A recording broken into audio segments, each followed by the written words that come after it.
All right, topic 5 is the politics of representation. The politics of representation by Stuart Hall. So our expected learning outcomes are going to be as follows. Examine representation in the light of the concept of difference. And explain diverse representations as expressed in photographs and advertisements, interrogate the notions of stereotyping and fixing in relation to media texts, and interrogate and evaluate the types of meaning. According to Hall's model of representation.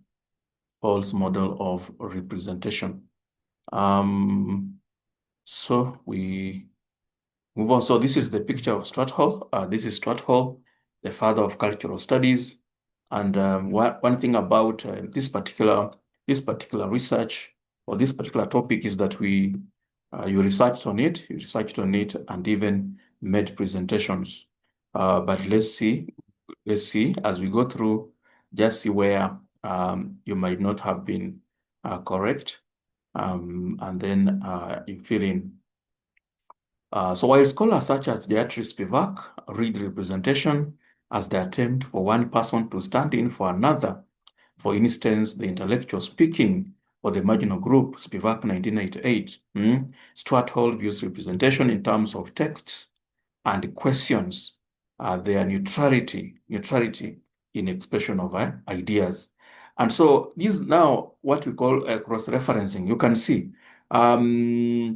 So already there is a difference between Hall's approach to representation and Beatrice Spivak's, approach to representation. So representation has been defined by different scholars.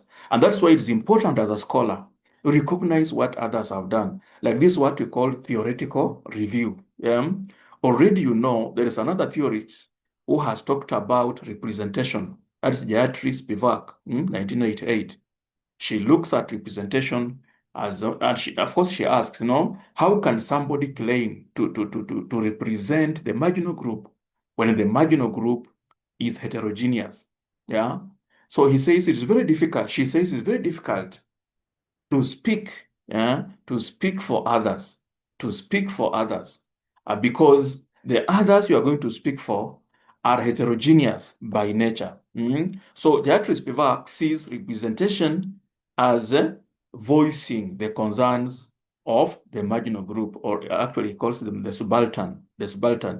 But how does Hall look at representation? According to Hall, representation has to do with the texts. Media texts. How do media experts portray people in their texts? That is Hall's definition of representation. But Spivak does not see it that way, and that's why I say, even as you write, please recognize what others have done, and that's what we call cross-referencing. You do a theoretical review, you do an empirical review. In academic writing, we don't just focus on, although I gave you the work of Hall, you don't just focus on Hall. There are other people who have dealt with representation. And so you sometimes you show your gap. You show that although Beatrice Spivak looks at representation as the ability to speak for the marginal group or to speak for others, Hall looks at representation in terms of media texts and how they portray different groups. So the following is a sketch of Black athletes participating and taking the lead in international Olympic Games. Black athletes have always been ahead of their European counterparts, as the sketch suggests. Much as this is a moment of celebrating for Black people, sometimes the captions are very ambiguous. In 1988, for example, the paratext went heroes and villains.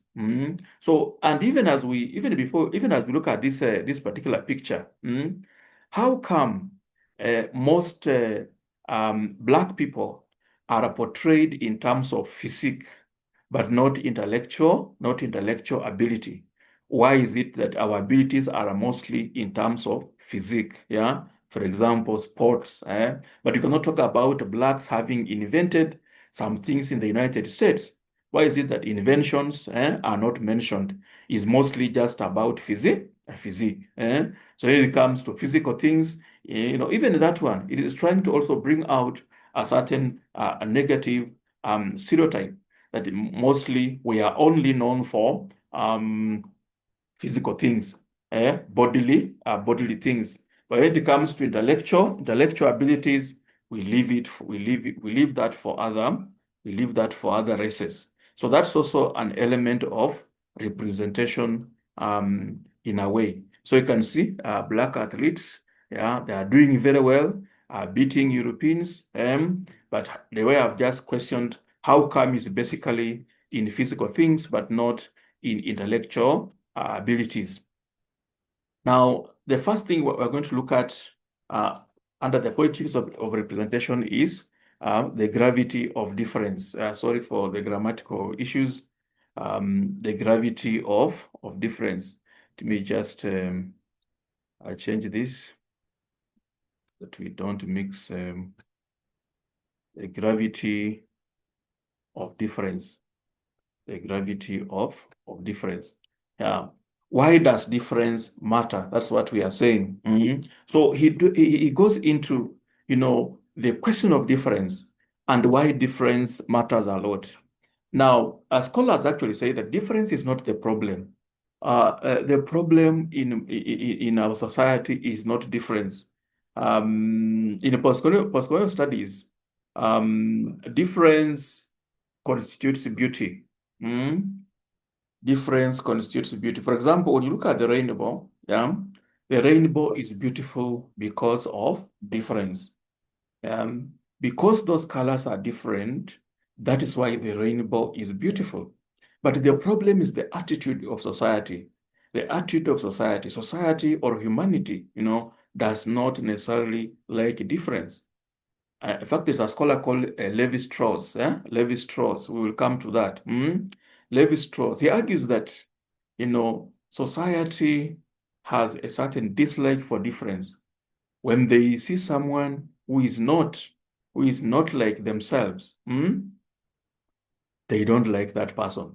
They marginalize the person, and that marginalization is what we call othering. Othering. Othering. I don't know if I can write the word othering somewhere. Yeah, so society likes othering those who are different. But and that's why I've said the problem is not difference per se. The problem is the attitude of those of those who look at difference. When they see someone from another ethnic community, that because they don't speak like us, because they don't have the cultural values that we uphold, therefore this person should be marginalized. So the problem is not difference. In fact, the difference constitutes beauty just as the rainbow. The rainbow is. But the problem is usually the person, the perception of difference by humanity. When this is somebody who does not have children and we have children, we think that person is cursed. How come he or she does not have children? Then they start marginalizing that person.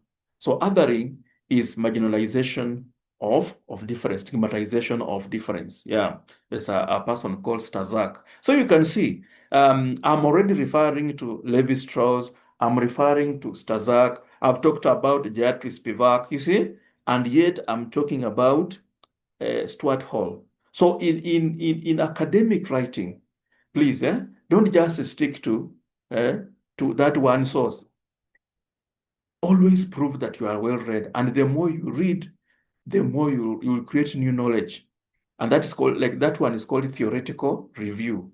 Where I'm referring Stazak and Stazak, who talks about othering. I've referred to Levi-Strauss, who talks about the attitude of humanity towards difference. You see, so in scientific writing, don't just stick to what you have been given. And that's the problem I saw in your in your answers. You just focused on Stuart Hall, Stuart Hall, Stuart Hall. There was no cross-referencing. There was no reference to any other theoretical work. And yet, this is a philosopher, but there are other philosophers who have talked about the same thing. So you need to compare, contrast, and that's how you end up with even new ideas. So Hall contends that the meaning, if this image cannot be fixed, it oscillates from positive to the negative pole. That this kind of running, that image of the runner who is running, that the meaning of that winner oscillates from positive to negative. He opines that the editors wish to express a desired meaning with both negative and positive connotations to reinforce the negative stereotyping of Black people. Ben Johnson is the focus in this headline, for he won the medal and got disqualified for using stimulants or doping. So apart from that gifting, they are not really happy that a Black person can win a race. So they must look for something negative to also attach to him, because this is somebody who comes from the marginalized community, and so he has to be stigmatized. They have to look for a stereotype to attach to his win. And so othering is the cause of this. Whenever you live in a site where there is marginalization, they'll always look for those negative tags or labels to attach to you. And so when you make a mistake, it becomes even worse. It becomes even worse. They magnify it. And anything good you do, they cannot see it because of the othering, the stigmatization. Because you are different, you have to be stigmatized. You have to be stigmatized. Because you are different, you have to be stigmatized. So they look for something, petty things to tag you and stigmatize you. But I'm not saying this to discourage you from living with other communities. No, you don't need to get discouraged from living with other communities or living with other gender. We also have gender stigmatization, that men are this way, women are this way. All these are aspects of difference. And when difference is stigmatized, it becomes what? It becomes othering. It becomes othering. Just give me 1 minute. I do something.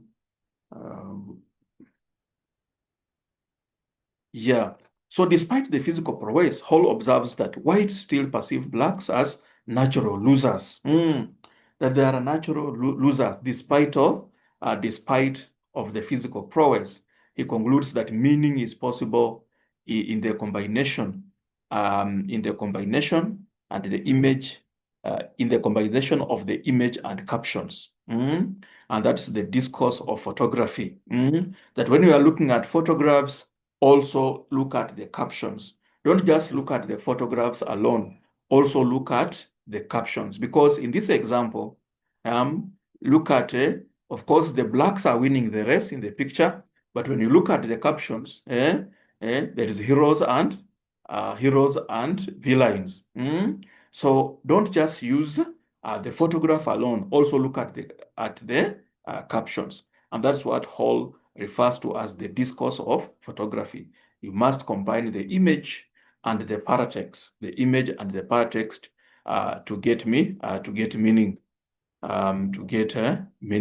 So Hall concludes that meaning is possible in the combination of the image and captions. Yeah, and you can see discourse of written language, page 218. So another thing, I want to urge you, when you are reviewing a work, look at what I'm doing. I'm even quoting the discourse of written language. I quote some text from the original text to show that I have read it.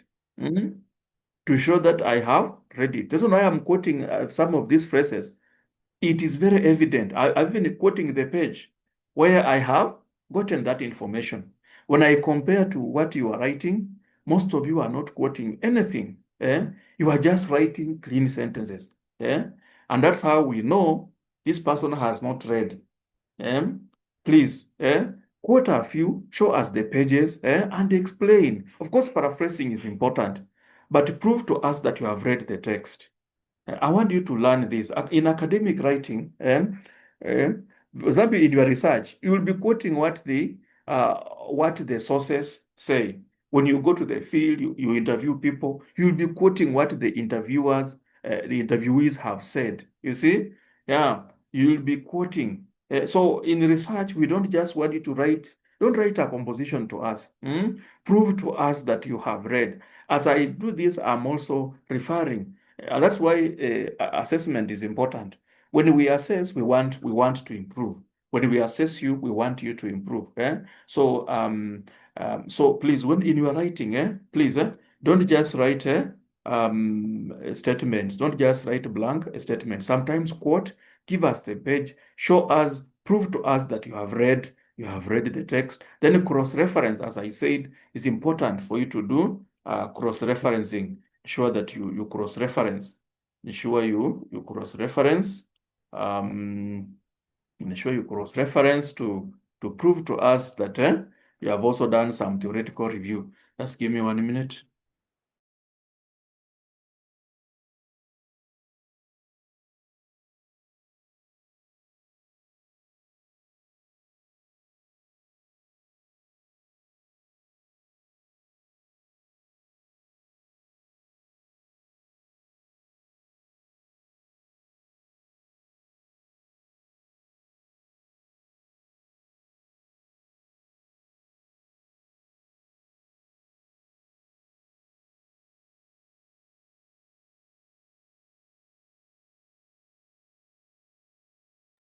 Yes. So I was saying sometimes you have to, yeah, quote something, make a few quotes. There's nothing wrong quoting one phrase, yeah, yeah. Show the page, explain it, yeah, and all that. So there is a question of um, the combination of image and captions. That is the discourse of photography. That for you to get the right meaning, combine the photograph and the paratext. Yes. So look at this picture now. Look at this picture now. And I want you to tell me now, combine the picture and um, and the written language and the caption. And you tell me what this was my first book, the first book I wrote, and this is the cover. So what do you think I wanted to convey here? Hmm? What do you think I wanted to convey here? Right. And also remember semiotics, remember connotation and denotation. Um, Connotation and denotation. Anybody to try? For example, there is this young man who is being caned here. Then worms in the launch. Worms in the launch. Of course, may not have a lot of stereotypes here, but maybe there are stereotypes. Maybe they are there, but anybody to try? What do you think this picture is communicating? Using the discourse of photography, the caption, the launch. Where do we find the launch? And then worms. Eh? Worms are in the launch. And then look at the photographs. What are these worms? What are these worms from the photograph?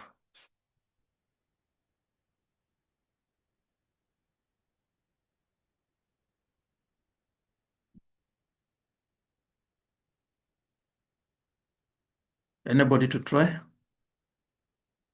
Just unmute and try to interpret this.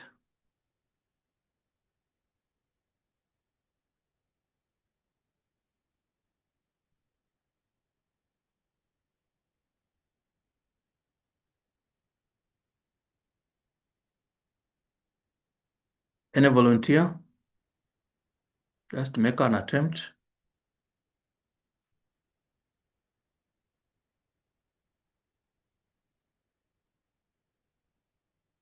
Any volunteer?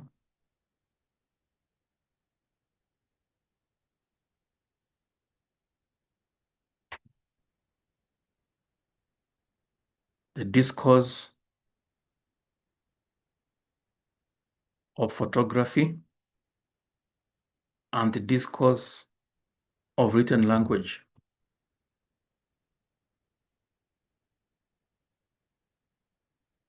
Worms in the launch. Hmm? Then we have a young man here being caned. It's a police officer here who's looking at this young lady. And the young lady is reading, I think this is the Bible, but she's a Muslim. And then down here, you can see, I think this must be a Quran. Yeah. And then worms in the launch. Any attempt? Any attempt?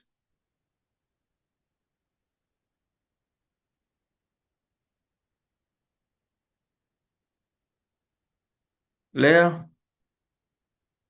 Leah, are you in class? Leah? What do you think of this?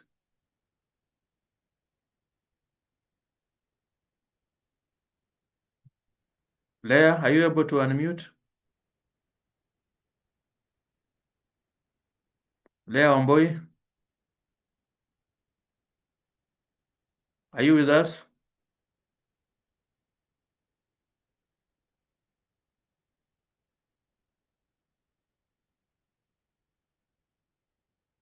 Leah, are you in class?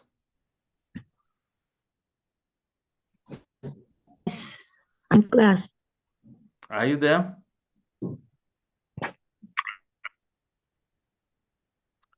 Leah? Yes. Yeah, what do you think of this?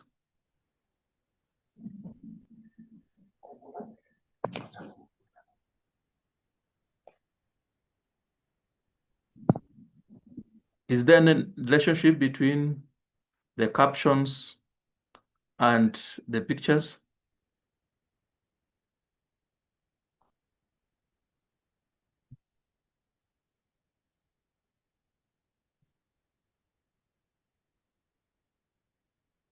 There's somebody who has gone. Faith. Faith is not with us.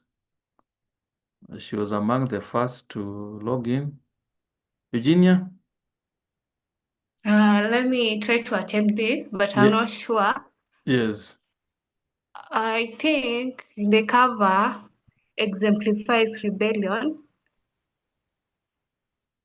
despite the fact that we are people think that we are in the same maybe caliber, like religion, but you can still be holding that religion, but in other words, doing the opposite. Why is the soldier standing by? See, the soldier has to stand by for Yes. this girl to read the Bible. Yeah, I think it's a rebellion in a way of like the girl could be rebelling. Maybe they want to read their Quran, but since the police officer is there watching, they are compelled to read the Bible. And the boy being caned also shows rebellion. They're being forced to do something they don't want to. And then the captions, worms in the launch. What does that mean? They're trying to eliminate anything that contradicts their ideology. Worms in the launch. Because the launch is more of a place where people relax. But then, instead of having the peace, worms there. Worms have just entered. And these worms are now being represented by this picture.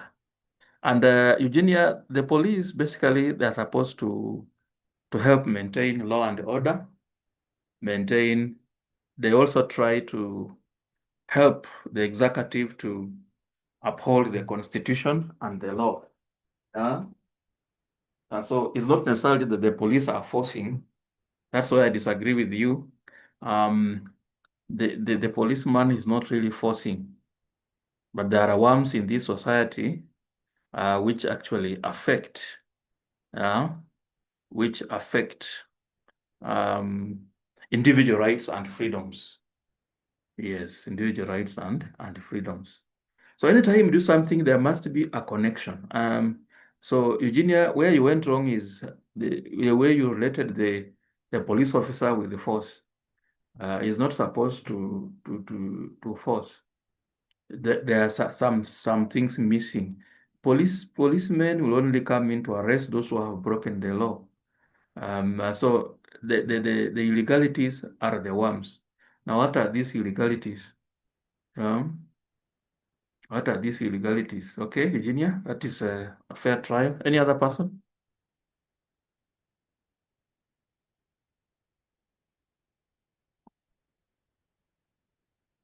This is now teaching. I'm now teaching. Teacher must ask you questions. Faith.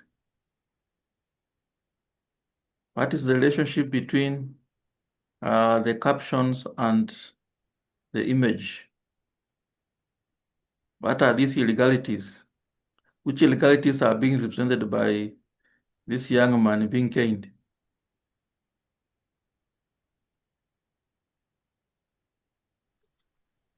Sorry, sir. I wasn't around. I was buying data, so please someone can answer. I discovered you had disappeared. Faith. I was buying data. Yeah. Okay. Any other person? Natalia? Natalia, what do you think? I think the police being there is to enforce, like to make sure she reads the Quran, not in a way that they have a choice, but you have to do it. You have to do it. But it's like Natalia also trying to say that the police are forcing. They are forcing. That police generally are not supposed to force. They are supposed to ensure that there is law and order. And there are illegalities in the society represented by the worms. There are illegalities in this society, and so people are not following the law. People are being denied certain rights. So the police are here to ensure that people enjoy the rights. So which rights is this girl enjoying that this society does not like? She's enjoying the right to study. Is it study? This is the Bible. Actually, she's reading the Bible. And then there is a Quran at the bottom. The choice to be able to, the freedom to be able to read the Bible, considering she's Muslim. She looks Muslim. So that's freedom of what? Of worship. Worship. Very good. Yeah. You know, this is a Muslim, but she wants to read the Bible.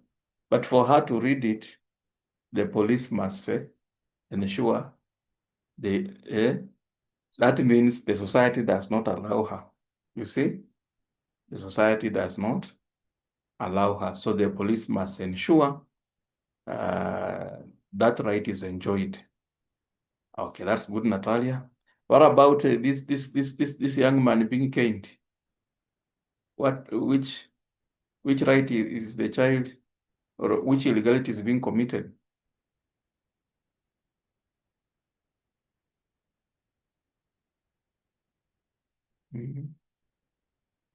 Yeah, and people should be able to design these things. You know, it's you people to design these things. That's why you need to. It's not something you should just rush through. There are some skills you need to have. As a media expert, you're going to be media experts. There are some skills you need to have. Just by looking at a cover, you should be able to see the ideology. You should be able to see a message. Yeah. So the photograph and the caption, the worms are basically the launch is the society. So things that destabilize peace in this society, and these are actually a denial of the rights of children. Now, these are children. Yeah. So like this one is being assaulted, yeah. So the whole question of corporal punishment is one of the worms, yeah. So one of the worms, excessive use of corporal punishment. So just by looking at a picture and then you look at the caption, should be able to get the message. And then when this book came out, I had a lot of challenge from Muslims. They did not like it. At one time, you know, one of my, when I went to field to sell, it was I ended up in a crowd of people, and most of them were Muslim. They really interrogated me. Yeah, what is this you are writing? Eh? What is so this cover? And I insisted it must remain that way. Hmm? Yeah, people say remove the cover so that you will get more sales. As a writer, ideology is very important. Do not just go for money. No, there is what you believe in, and sometimes tell people the truth. You just don't need to write for money. So this book did not sell much, but I liked what I wanted to say. People should be given the freedom of worship. Let children be free to have freedom of conscience. If somebody wants to be a Christian, let him be a Christian. If he wants to be a Muslim, don't force a religion on a child. And I saw in this community, they used to force children, threaten them with death. If you convert to Christianity, we will kill you. And I did not like that. So, but see the caption and the picture, yeah, they must always interact to express a message. So difference is essential to meaning. Yeah, that with reference to so he now referred to Sazua in semiotics, and he observed that difference matters because it's crucial to production of meaning.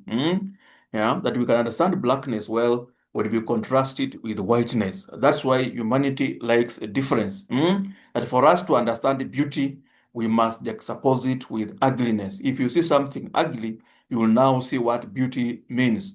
That to understand Britishness, you must also contrast it with what? With the others, with other cultures. For example, Frenchness. Yeah, that for you to, that even for men to understand women, or for men to understand themselves, they should also understand women and what women say about them.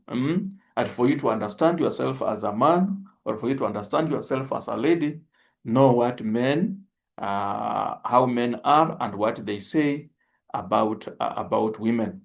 And so athletes such as Mohamed Farah have to justify their Britishness, but may still not be accepted by the dominant group. You see, so for example, if you look at this picture, this is a black person with the flag of England. So the reason why he has to lift that flag, according to Hall, that flag is trying to reinforce the fact that he is British.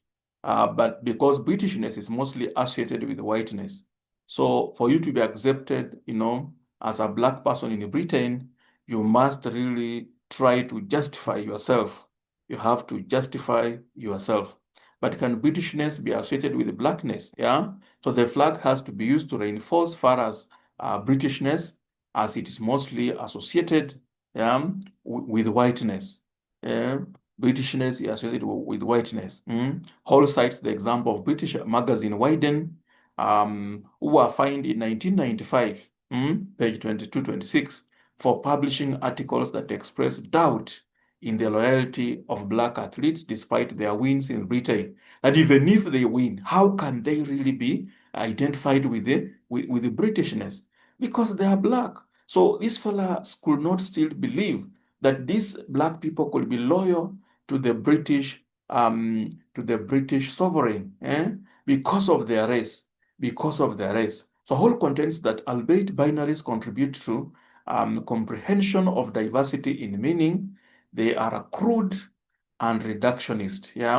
Reductionist means simplistic. That mostly binaries are very simplistic. When you always try to, if blacks are this way, whites are this way, the Gikuyu are this way, the Luya are this way.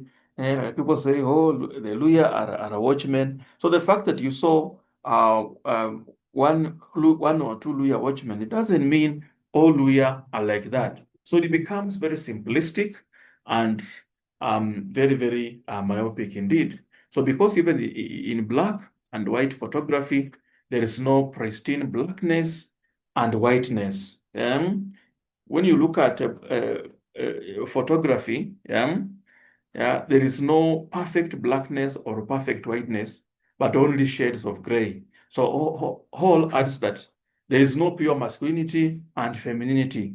Men have the feminine side of them, and even women also have a masculine side of them. So there is no pure femininity, according to Stuart Hall.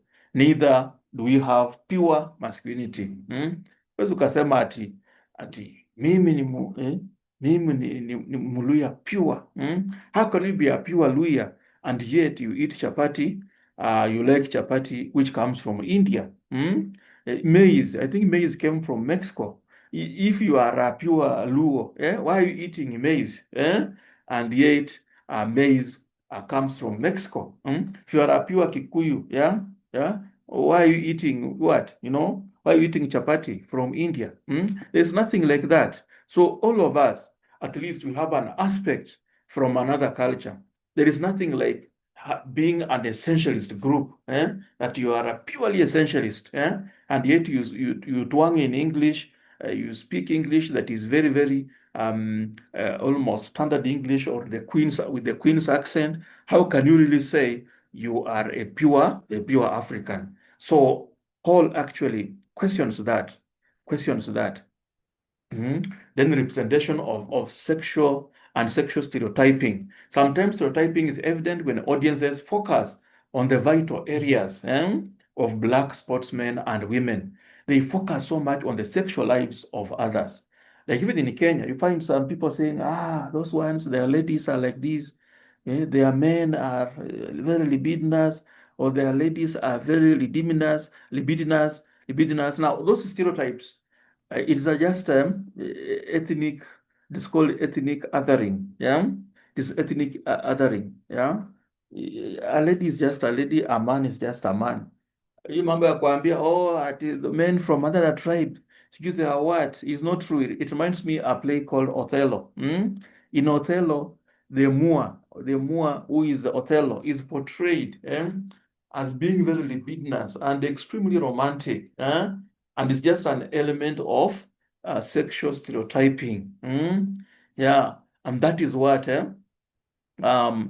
Hall focuses on. And these are things we see in our societies today. It's very common that men from that tribe libidinous is not true. It is just an element of sexual stereotyping, and men are not the same. All men are not the same. Even in that community, there are those who are sick, and they may even be infertile.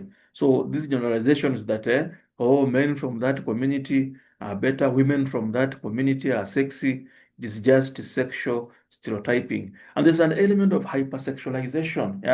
And he quotes Fanon 1952, in Black Skin, White Masks, who opines that white racists perceive blacks in terms of sex and nothing more. So Fanon points out that these stereotypes are very common. For example, they say 4 Negroes with their private parts exposed will fill a cathedral. And of course, he even uses the real name of those private parts. Look at that we are trying to say that Black people have larger private parts.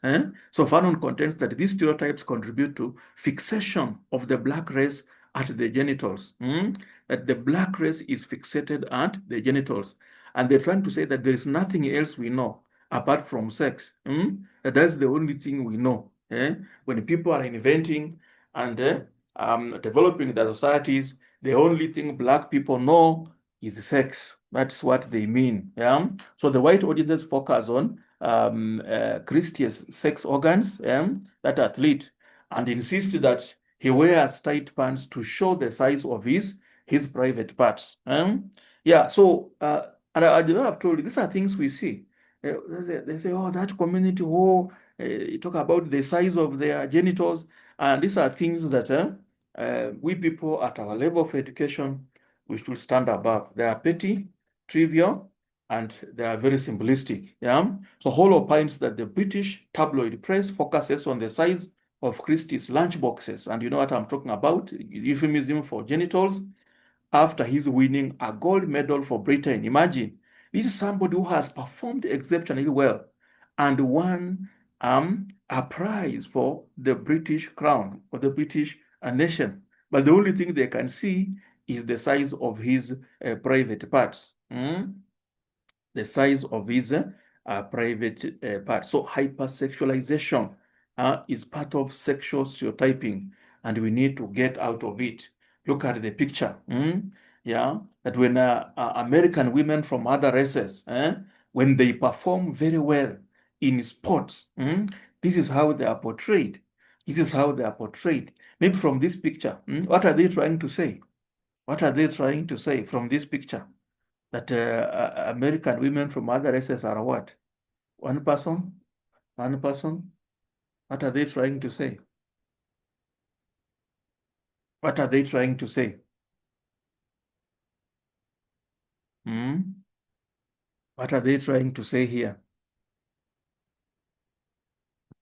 What are they trying to say here? That American women from other races are what? Mary Ann, that American women from other races are what?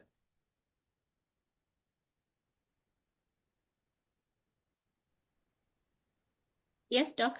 Yes. Have you seen the picture? Yes, I can see it. Yeah. So when they portray American women from other races, in this picture, they're trying to say that they are what? Masculine. Masculine. They are men. They look like men. So, and these are people who are doing well for the nation. They win medals for the nation, to raise the reputation of the nation. But in spite of this, all they see is, you see, they just look like men. They just look like men. And all that is stereotyping. All that is stereotyping. Let's move on. Yeah. Another element of difference is that meaning is dialogic. Let me just I think I was in a hurry. Want to allow these mistakes. Meaning is dialogic. So according to Michael Bakhtin, Bakhtin came up with a theory called it was a theory called dialogism. And he tried to say that meaning can only be realized in a dialogue between the self and the other, or between two different poles. So words in themselves do not make sense until we appropriate them in a conversation with others. So meaning is only manifested when one utilizes words to speak or write to the other, or vice versa. So meaning stems from difference between the participants in a conversation. In short, the other is essential to meaning. So the other is the marginalized one. The marginalized one. That the marginalized person is very important in creation of meaning. He contends that the negative aspect of this is that one group cannot determine meaning. To know what Africanness means, we must also know what the whites think of us. What the whites think of us. And sometimes, of course, they think very negatively. Sometimes they think very negatively about us. There's one even who said that he had a research and discovered that the brain size of the African person is the smallest of all races, and it's closer to the brain size of an ape. I was writing, there's a book I was writing I published last year, and I had a lot of research in black racism, white racism, and I'll look at that source and maybe give you to read and see. Yeah. So sometimes they tag us very, very negatively, and that's why sometimes I don't like encouraging migration to the West. I don't like that. Because we continue justifying their superiority, you know, because some of them have a very, very negative perspective about us. And I wonder how such a research, which transgresses ethical considerations, could be allowed to reach such levels of publication and all that. So meaning is a negotiable concept between the self and the other. For men to understand themselves, they must know what women think of them. I don't know what you think of that. That is, of course, that is that is Barton. But I don't know what you think of that. Personally, I don't believe so. That for me to understand myself, I must see what my enemy thinks about me. Because what if somebody is just using that to put me down? What if somebody is just using that to put me down? Eh? Why can't I just examine myself and know the kind of person I am? So this is just a perspective, and you don't need to. I'm just doing that to show you that these are things you should interrogate. You don't need to just take everything as it is, because it also depends on what man is talking to you as a woman. Is it just a patriarchal fella who wants to put you down? Or what kind of woman is describing you as a man? Is it just somebody who is ego? It's called what? There are people who are so self-centered, egoistical, yeah, and they just want to put you down. Because like in my life, I've met people who have really proved to me that I'm nothing, but with the time, I've discovered that I'm something. So, and all they said about me, actually what happened was contrary. Yeah. Because sometimes you just give yourself time. And so it doesn't matter. Sometimes this is just a perspective and don't just take it because it depends on who is saying it. Yeah. It also depends on who is saying it. And above all, no one understands your full potential. Then difference is also good for social order. I like this one. There is something that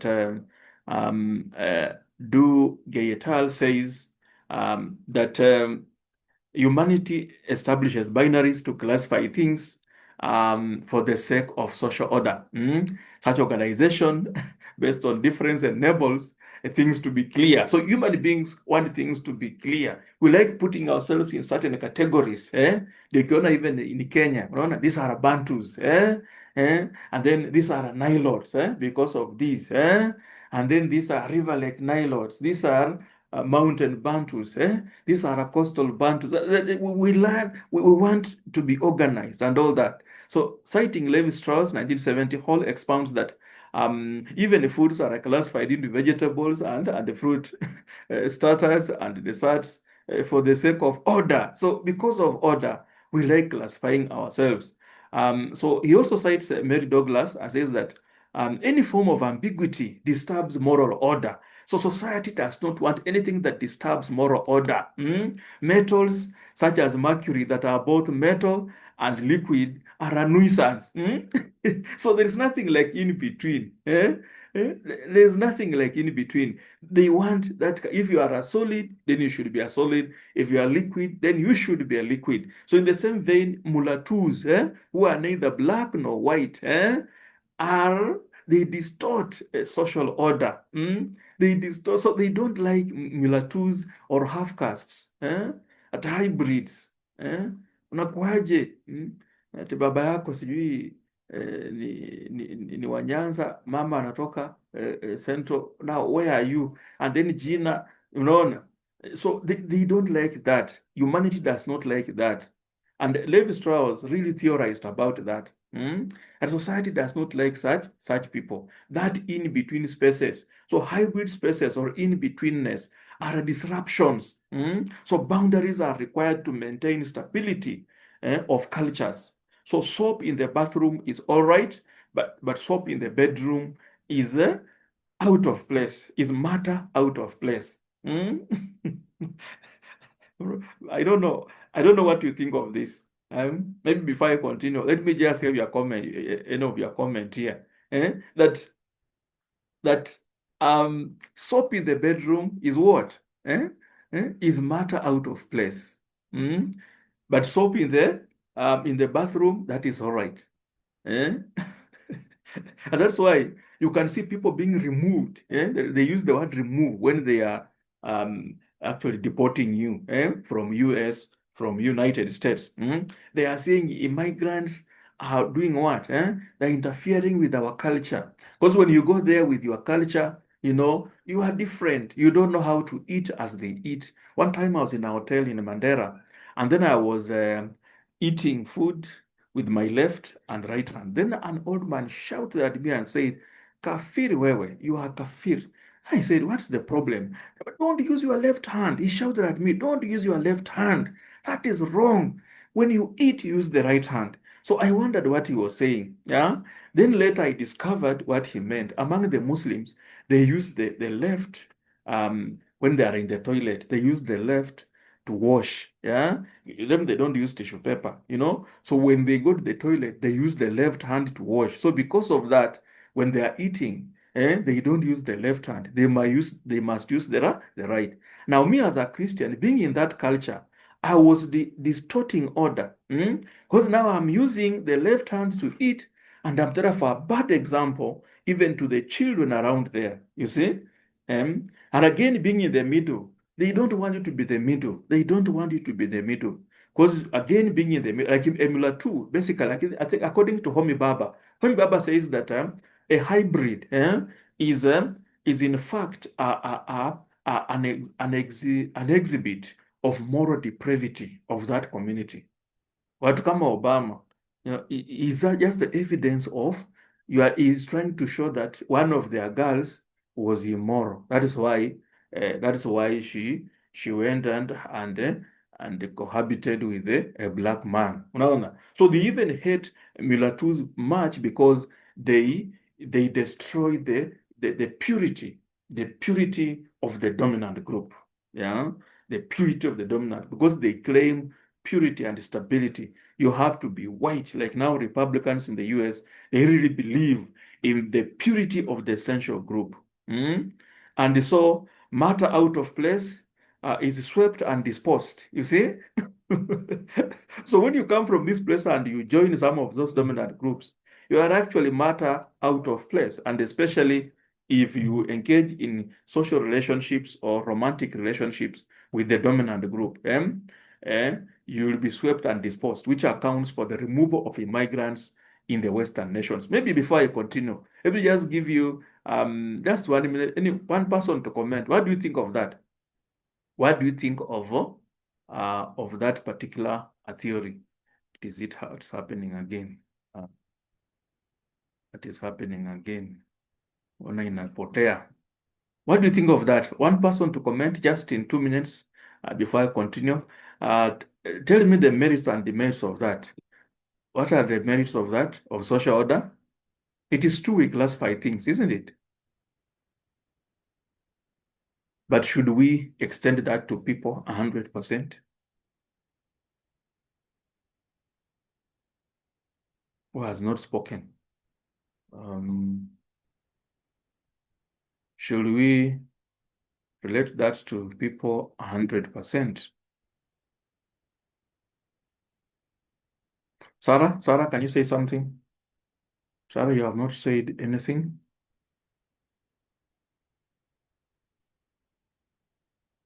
Should we apply that to humanity, Sarah? 100%? Pardon the question, please.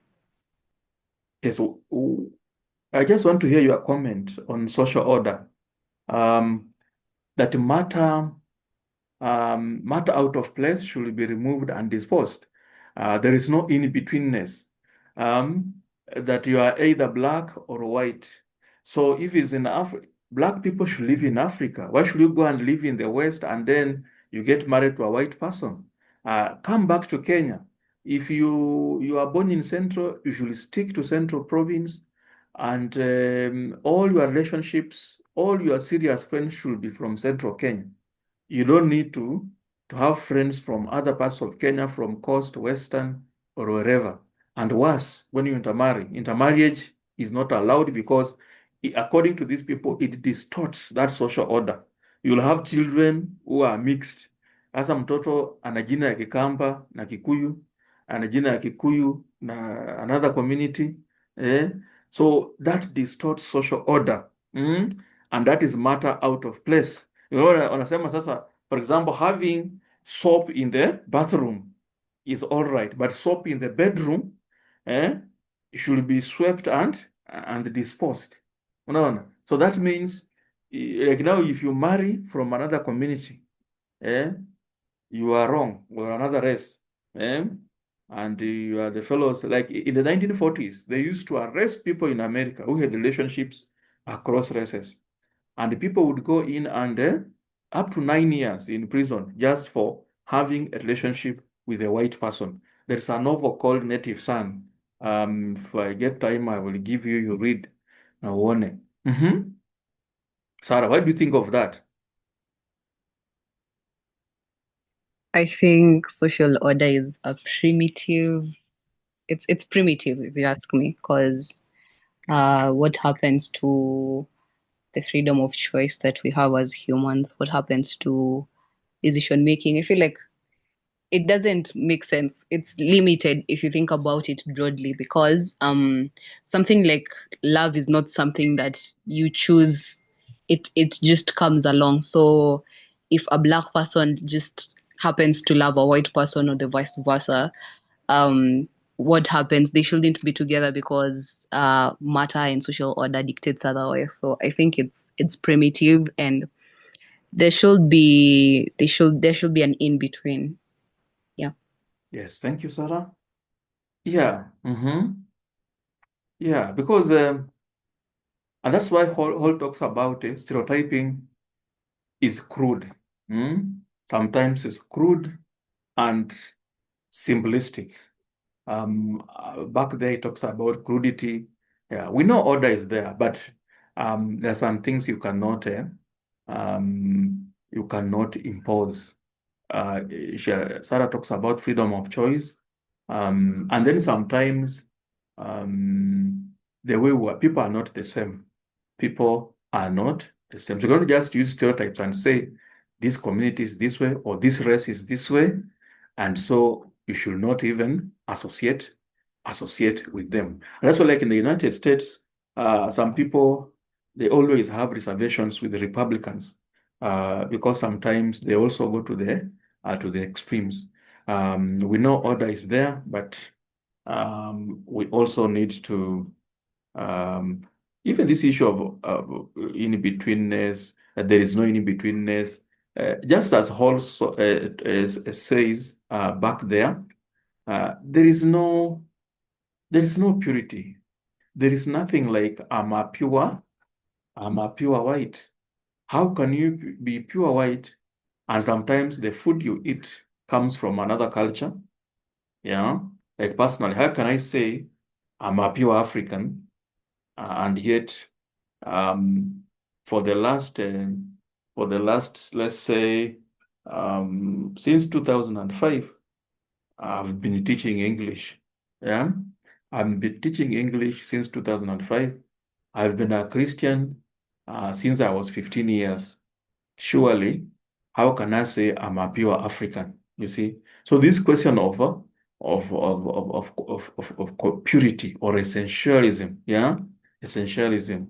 Actually, it is not possible. All of us, there is an aspect we have borrowed from another culture, and we have benefited. Like I've stayed with the Kikuyu people since 2014. Since 2014, I've lived among the Kikuyu people. I only go to Western once in a while. Yeah. Now, how can I say I'm a pure Luya? It's nothing like that. So sometimes we need to open up and live with others, and that's how sometimes we progress. Yeah, that is how we progress. Yeah, because this world basically is for human beings, and I think we should allow people to stay anywhere as long as they are not doing anything to harm others. So social order it has its limitations. And at master's level, I want you to think very critically, please. Don't just take things at face value, because you are going to create knowledge and you need to think deeply about issues. Yeah. So difference is influential because it is taboo and it threatens a cultural order. So the reason why difference becomes influential, especially in media. Now, you as a media person, always be keen on difference. It makes news. Difference makes news. Yeah, because it is very influential. And why is it influential? It threatens cultural order. Anything that threatens cultural order, it sells. It sells. In fact, it must be Luther King who said, "Controversy sells." Controversy sells. So don't shy away from difference. As a media expert, it sells because society does not like being threatened. So whenever you present something on television or a newspaper that has difference, society will get interested in it because they do not like it, they do not like difference. So what society marginalizes is symbolically centered. That is Babcock 1978. So it becomes very important because it is otherized. So deviations from socially accepted norms become centers of interest and news. And news. So you can see, even the news is based on different because they will capture what society sees as the other. That kind of madness in postcolonial studies, they call it madness. Otherness is madness, and madness is very influential. Madness is not necessarily psychological problems. Madness is anything that society considers. Society considers a transgression of norms. A transgression of norms, and that madness it captures news. Yeah. So that's a very important point you need to know. And then psychoanalytic account. So according to Fred and Lacan, difference assists in developmental processes of children. For example, a boy thinks he's just like the mother until it discovers that she does not have the manhood. It concludes that the mother is castrated and chooses the father because they have physical resemblance. So this is called Oedipus complex. And so from that time, the boy now identifies with the father because they look similar, and that's how the boy now learns what? Learns fatherhood roles because of difference. The girl, the same. She's attracted to the father, but is repulsed by the difference to go back to the mother. And that's how now she now starts imitating the roles of the mother, and she becomes a responsible mother in future. For Lacan, the infant thinks it's the same as the mother until it sees its image in the mirror. So when it now sees its image in the mirror, it discovers that it is very small and the mother is very big. Then from that time it causes alienation. Kumbe mimi ni mdogo hivi. I thought I was big enough. Now I'm very small. And then it now develops the concept of independence and the concept of the self. Before that, it used to think that it is just like the mother until it sees its image in the mirror and contrasts it with the image of the mother. It is called the mirror stage, the theory of the mirror stage. So difference enables the child to develop a sense of independence and self. And so in this, so according to psychoanalysis, difference is very important because we cannot develop self-concept until this infant uses the mirror to distinguish itself from the mother. Otherwise, before that, it always thinks it's just the same as the what? It's just the same as the mother. You see? Yeah. So that otherness, the child learns it's the other by using the mirror to see, the petite form as contrasted or juxtaposed to that of the mother. And so self-concept and independence is developed because of difference. Yeah. So Hall now says that difference is ambivalent. It has both positive and negatives. It contributes to production of meaning, yeah, and subjective sense of self. But we have seen the crudity of it, like when we saw social order, when people are removed just because they don't look like us, just because somebody speaks another language, it does not mean that that person is bad, it doesn't. And that's why at your level, surely, you don't need to feel guilty because you have seen somebody speaking in mother tongue. Ati because unasikia mtu anaongea Kiluya pale, anaongea Kikuyu pale, si ni lugha yake, unataka aongee nini? There's no problem there. Let the person speak the language. After that, speak to the person in Kiswahili and continue. Why do you just feel that he's gossiping you? Who said? Who are you just to be gossiped? So sometimes it's just a lack of ability to tolerate difference. Yeah, the fact that somebody speaks another language does not mean that person is bad. So that was the first section on Hall.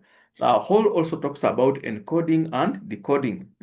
So in his seminal essay in 1973, that is encoding and decoding of television discourse, he challenged the prevailing linear model of communication, which posited a direct one-way flow of information from sender to a passive receiver. So before 1973, media texts were interpreted as the audience passively listening to information and just getting it. But Hall now argues that this model is too simplistic and fails to account for the complexities of how meaning is created and interpreted in media.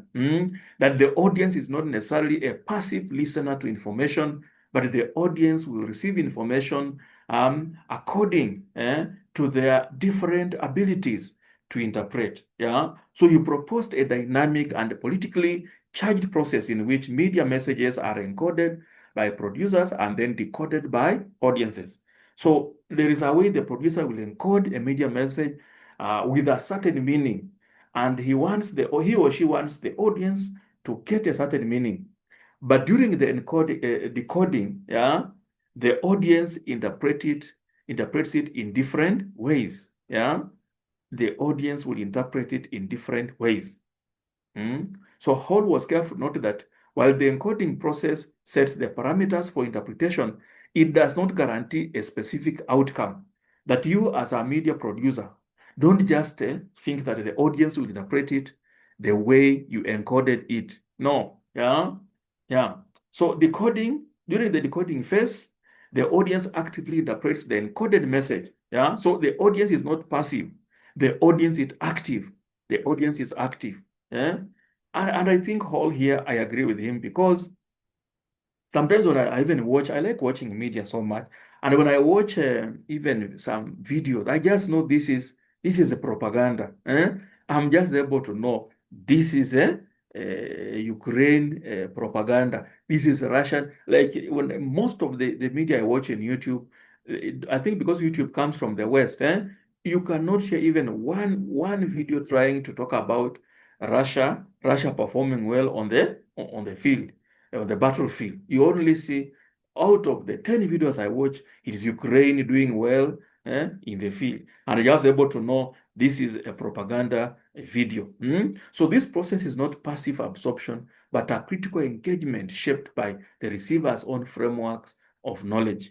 So according to Hall, the audience takes three primary positions. One, dominant hegemonic position. So in the dominant hegemonic position, the audience accepts the message as encoded by the media producer. Yeah. So this is the picture. Yeah, this fella is nodding to say that yes, that is what that is true and all that. So the audience, the audience will accept the hegemonic position of the item.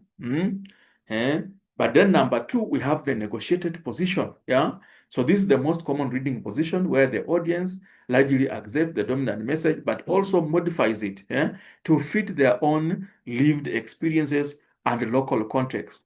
So they acknowledge the legitimacy of the hegemonic code, but make exceptions or adaptations based on their personal situation. So they will apply it to their situation and try to negotiate with it. Yeah? So a Kenyan may support the ruling party's position of supporting the poor, but disagree that the rich investors also need to be supported to have a vibrant economy. Yeah. So there is that kind of compromise. It is okay. You are supporting the poor by taking our money in share and all that, all that. But I think this should be done. This should be done. So there is that negotiated. You are taking my 6,000 years, but how am I benefiting from it? Yeah. How am I benefiting from it? Because I remember, like during the Kibaki era, I was a teacher, and I used to be given all my medical allowance, all my medical allowance. There was nothing like insurance, and I could use my money to invest and treat myself when I am ill. But when Uhuru Kenyatta took over, they started taking our money to some insurance, and I did not like it. I did not like it because all the money they took, I only benefited by actually, I never benefited because they only measured our weight and gave us some Panadol once in a while. So, we look at our situation. So me, when I hear about SHA, I cannot. I can say, okay, there you are helping those our brothers and sisters who may not be able to support themselves, but you see, you need to. We also need to benefit from this service. So we don't just agree. And I think here, I think Hall was right. Looking at my own situation, I don't just agree with the media texts. So oppositional position. So the audience member understands the preferred and dominant meaning of the message, but completely rejects it in favor of an alternative. Alternative. Yeah. So sometimes we reject what we hear. Yeah. So the message is decoded in a way that is contrary to the encoder's intent. So there are some things we don't just take. So a viewer may consider UDA's hustler policy as a Marxist populist propaganda meant to gain political mileage. Yeah, by me, that's how I saw it during the campaigns. When they were talking about they will do what, they will do what. I just knew it was a Marxist propaganda, populist propaganda to gain votes. There was nothing. I was not persuaded by anything during that campaign. So and that's where I agree with Hall that that basically we don't just agree. A listener is not passive, and when you listen to media text, you need to be critical. Even advertisements,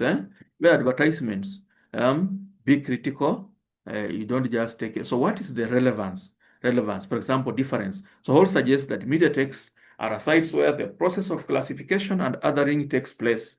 That there's a lot of classification and othering that takes place in media. For example, even being just getting an interview, they really determine who gets there. They really determine, and sometimes it's even class othering. Does this person have the class we need?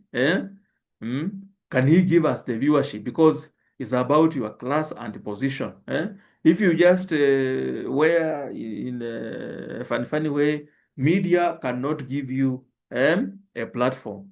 There is a lot of class differences, ethnic difference, a lot of things, political othering. Political, there's some media houses that only support a certain party. You said I shared something on Gideon Moi, and you saw now that he has entered, he has joined government. Before that, actually, the standard was collapsing. They were not being paid advertisement fees, everything. So they could not even pay salaries and all that. So even the political othering, that's what you call, because of the political difference between the standard and the government. That is what was happening. So they actively represent the world by selecting, shaping, presenting certain social groups in ways that construct and reinforce difference. If you have a certain ideology, you will not step in certain media houses. Number two, the media's pervasive use of stereotypes. These are not simply oversimplified images, and they are a manifestation of the politics of difference. By reducing complex groups to few recognizable traits, stereotypes, and all that, by fixing it in a place. Kama sasa, if even when you look at our politics, there is a way our former deputy president is portrayed, and certain media houses cannot give him what? Cannot give him audience. And there is a way also the government is portrayed. So they have certain stereotypes which they place on certain people. And once you are stereotyped, there are some there's certain audience you cannot be given. So always give them a good image. When you want them to get audience from them, a certain image you must give them. And we even have envelope journalism also, where they are given even money. Journalists are given money, and they start giving you airtime. So there are so many stereotypes that affect media. So difference matters a lot. While the media producers encode texts with the preferred reading based on a dominant cultural assumptions, audiences decode them based on their own social, cultural, and political context. And I think this is true. Yeah, there is what they want, but there is how we take it. And so when the audience does not have media literacy, if the audience is not very intelligent, they are easily cheated. They will be passive the way it used to be. But we know as days go by, people are getting more literate, more intelligent, and they will take more oppositional position, and they will reject certain things. So it's not just about passive reception of what is. It's not just about passive reception of what is. Yeah. So that's the end of my my presentation. Unless somebody has a comment,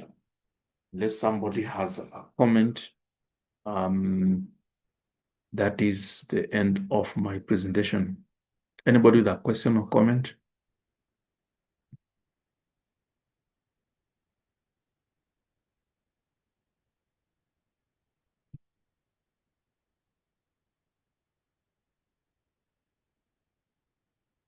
Anybody with a question or comment?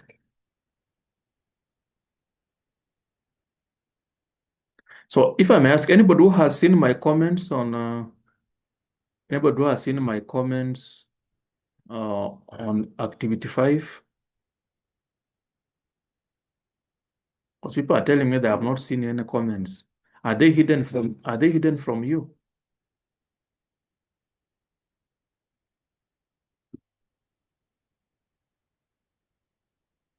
Mary Ann, have you seen my comments on activity 5?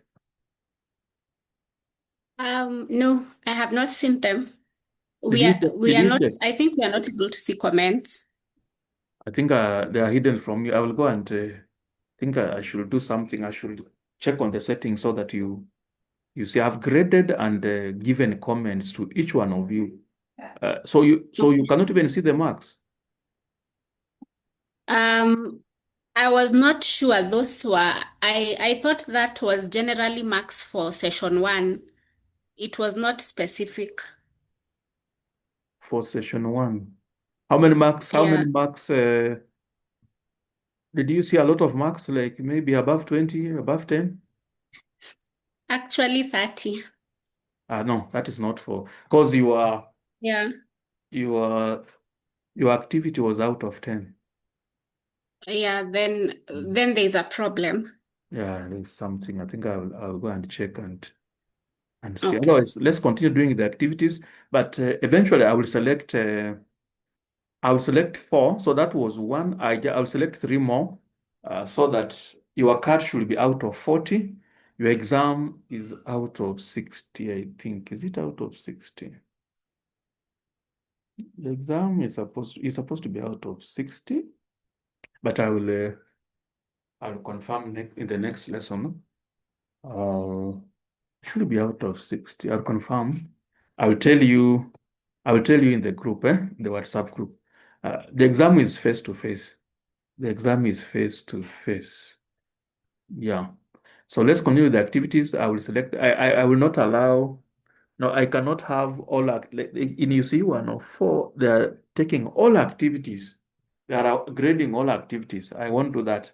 I will just pick 4 because that will be too much for you. I'll just pick 3 more. So I will tell you how I will go about that. But let's the problem with your writing, most of you just wrote it like an exam. But what I wanted was a term paper. So I will insist on proper writing skills of term papers because term papers bolster your research skills. At masters, we are not just interested in your exam ability to score in exams because the thesis you will write, will need research skills, and it's the thesis that will give you a master's. So we know coursework is important, but without thesis, most students actually after coursework, they cannot proceed because of poor research skills. So we need to develop proper research skills in you. The competences in research skills should be higher than just ability to take exams. Exams are basically for undergraduate. In fact, we wonder why in Kenya people are doing exams in PhD. No, PhDs should be research and innovation, not exams. So nataka mkuwe na research skills nzuri. None of you even had a reference. Nobody had quoted or cited anything or had a reference section, and yet you had looked at the work of Hall, so you were to have that work on the reference list. Hakuna mtu aliandika kwa mnaandika tu kama exam. No. So in the next time when I give you another one, I also look for a term paper so that we go through it together, ndio watu waone mambo ya research vizuri. So any question?